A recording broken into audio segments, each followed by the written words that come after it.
ধর্ষণ শেষে আপনার আলোকে কিছু কথা বলেন, বাংলাদেশটা কোথায় যাচ্ছে? বাংলাদেশ অনেক আগে থেকেই খুব খারাপ দিকে চলে গেছে।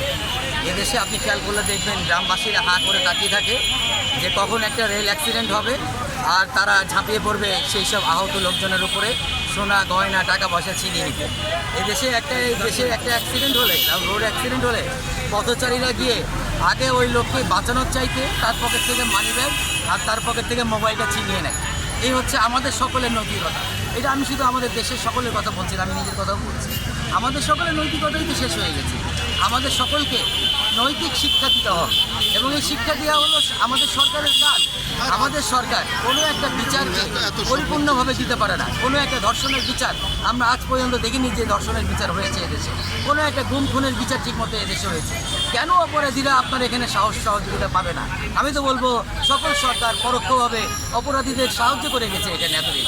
আমি জোর দাবি চালাই যে আমাদেরকে আইন জানতে দেওয়া হোক, আমাদেরকে ছোটোবেলা থেকে সচেতন করা হোক, আমাদেরকে ক্লাস 1 থেকে 5 পর্যন্ত আদব লেহাজ নৈতিকতা শিক্ষা দেওয়া হোক পাঠ্যপুস্তকের মাধ্যমে। ক্লাস 6 থেকে 10 পর্যন্ত আইনের বিভিন্ন গুরুত্বপূর্ণ চ্যাপ্টার জানানো হোক। আমাদেরকে জানতে দেওয়া হোক যে কোনটা অপরাধ আর কোনটা ভালো কাজ। আমরা তো জানিই না। আপনারা এখানে যারা দাঁড়িয়ে আছেন আপনারা বলতে পারবেন না হয়তো যে ধর্ষণের সাজা কী। আমাদেরকে সরকার সেই সব কিছুই জানতে দেয় না। আমাদের আপনারা ওই যে আদালত আছে, ওই আদালতের সকল ট্রায়াল ওপেন করে দিন জনগণের জন্য। দেখান জনগণকে আইন কখনো কোনো গোপনীয় জিনিস না। আইন তৈরি হয় হলো মানুষের জন্য, মানুষের উপকারের জন্য, মানুষের স্বার্থ সংরক্ষণের জন্য, মানুষকে নিরাপত্তা দেওয়ার জন্য। সে আইনকে মানুষকে জানতে দিতে হবে।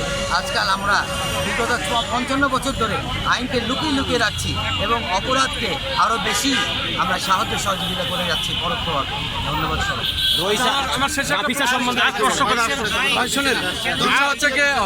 এই সরকারের বয়স হচ্ছে মাত্র 3 মাস, কিন্তু এই খুন খারাপি এত বেড়ে গেল কেন এই মুহূর্তে সামান্য সময়ের ভিতরে? একটু বলেন।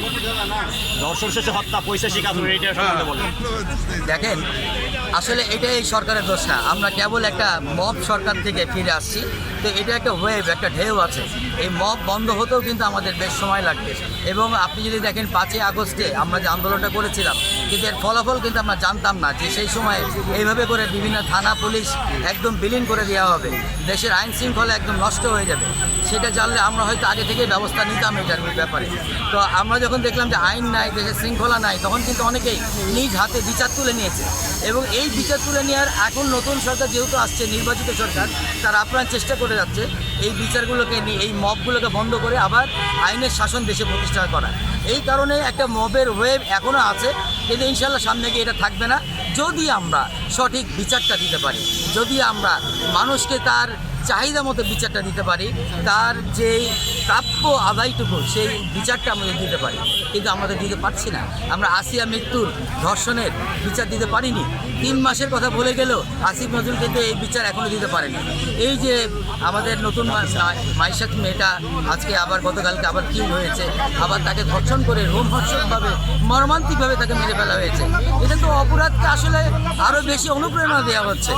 আমার মনে হয় 2-4টা মানবতা বিরোধী যদি কিলিংও হয়ে যায়, আমরা জনগণ সাথে থাকবো, কিন্তু দৃষ্টান্ত কায়েম করতে হবে এইসব অপরাধের বিরুদ্ধে। ধন্যবাদ। অনেক অনেক ধন্যবাদ আপনাকে।